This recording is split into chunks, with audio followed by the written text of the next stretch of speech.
Флебодія 600. Лікуй геморой без жодних «ой». Збройні сили України розгромили один із найбільших танкових штурмів Російської Федерації за всю війну, тобто за час повного масштабного вторгнення. Про що йдеться? Росія під Авдіївкою здійснила один із найбільших танкових нападів за всю історію війни, але Збройні сили України не лишили його успіху, полишили його успіху і відбили. Окупант атакував за допомогою, вслухайтесь, от ви зараз бачите, промальовано на фотографії 36 танків і 12 бойових машин піхоти. Вони намагалися рухатися в напрямку Тоненького, це на лінії бойового зіткнення населений пункт, який окупований росіянами, від Тоненького на захід на наші позиції. Внаслідок цієї атаки, що було зроблено нашими героями, наші Збройні сили України, наші оборонці зуміли ліквідувати 12 танків і 8 машин, бойових машин піхоти, бронетехніки. Тобто 20 одиниць техніки вдалося нашим оборонцям ліквідувати. Це просто такий феноменальний успіх і дуже потужні втрати для Російської Федерації. Загалом вам хочу сказати, що на Авдіївському напрямку ситуація непроста. Нашим оборонцям вдалося стабілізувати трішки ситуацію і перейти на позиційні удари, позиційне ведення бою. Також хочу вам сказати, що наш великий друг України і колишній командувач сухопутних військ США у Європі Бен Ходжес оцінив, можна сказати, провал росіян в напрямку Авдіївки після того, як вони 5 тижнів тому окупували те місто, а верніше те, що залишилось від Авдіївки. Авдіївка впала 5 тижнів тому, а росіяни не змогли з цього скористатися, бо не мають спроможності. Щодо переваги Росії в боєприпасах, то оголошувані співвідношення артилерійських снарядів Росії до України як 5:1 чи 10:1 сприймаються як даність. Можливо, це подекуди і так, але в них немає здатності експлуатувати це, бо росіяни втратили дуже багато досвідчених офіцерів та сержантів. Ну і будемо більше говорити про східний напрямок, тому що окрім Авдіївки у нас є важкі, звісно, що напрямки це в районі Вугледара, Новомихайлівки, Мар'їнки і північніше, якщо рухатися, це, звісно, Бахмут і фланги від Бахмуту, особливо часів Яр. Про це більше будемо говорити. З нами на зв'язку вже є командир батальйону ударних БПК «Ахілес», з нами Юрій Федоренко. Пане Юрій, вітаю, слава Україні! Героям слава!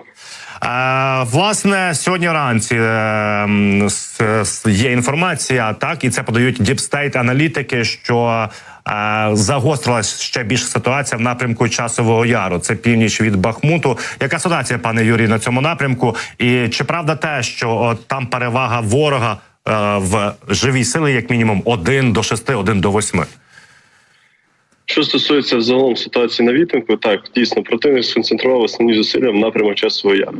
Але водночас з тим, для того, щоб тримати сталу динаміку, вирівнювати лінію бойового зіткнення, противник також штурмує населений пункт Богданівське, Іванівське, Кліщівку, Андріївку. За останню добу противник жодних тактичних успіхів на полі бою не мав. Атаки в напрямок населеного пункту Кліщівка були відбиті, атаки в напрямку Іванівського призвели до того, що противник сьогодні на полі бою залишив 2 броньовані машини, які відповідали за доставку живої сили штурмової саме на передню лінію. Ті штурмовики, яким вдалося спішитись, були ефективно знищені більшою кількістю за рахунок ударних безпілотних систем, FPV-дронів, а також об'єднаного вогню артилерійських засобів. Скажу вам відверто, що при сталій динаміці противник дійсно переважає в кількості боєприпасів до артилерійських систем та до артилерії загалом, і дійсно це 1:5-6. Тобто на один наш постріл противник може здійснити 6. Що стосується живої сили навіть складно порахувати, але водночас тим противник може легко на короткому відтинку залишити своїх 30 штурмовиків і вже до вечора повторити знову ударні штурмові дії. Це свідчить про те, що дійсно живої сили противника достатньо багато. Більше того, вона в нього комбінована. Що мається на увазі? Є як низько підготовлені представники приватних військових компаній, а також мобілізовані, які є видатковим матеріалом для противника. Тобто вони йдуть по мінних загородженнях, виявляють вогневі позиції, проводять розвідку боєм, намагаються закопатися поблизу наших позицій.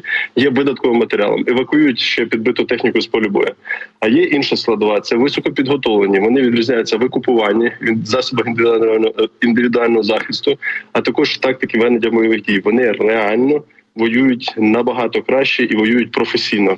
Але незважаючи на рівень підготовки та чисельність, силам оборони на поточний момент вдається утримувати противника. Ще скажу одну тезу достатньо важливу. Багато хто каже про те, що безпілотні системи – це є деяка заміна браку артилерійським боєприпасам.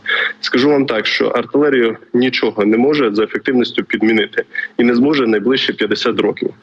Ударні системи, ударні дрони – це додатковий засіб вогневого впливу по противника, який є високоточним.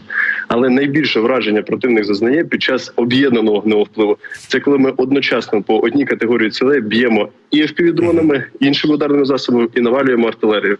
Тоді дає найкращий, найвиважніший результат. Якщо Україні забезпечити бодай паритет по відношенню з ворогом в кількості артилерійських боєприпасів, з нашою майстерністю артилеристів нам вдасться не просто відстояти, нам вдасться противника відкинути на попередні рубежі.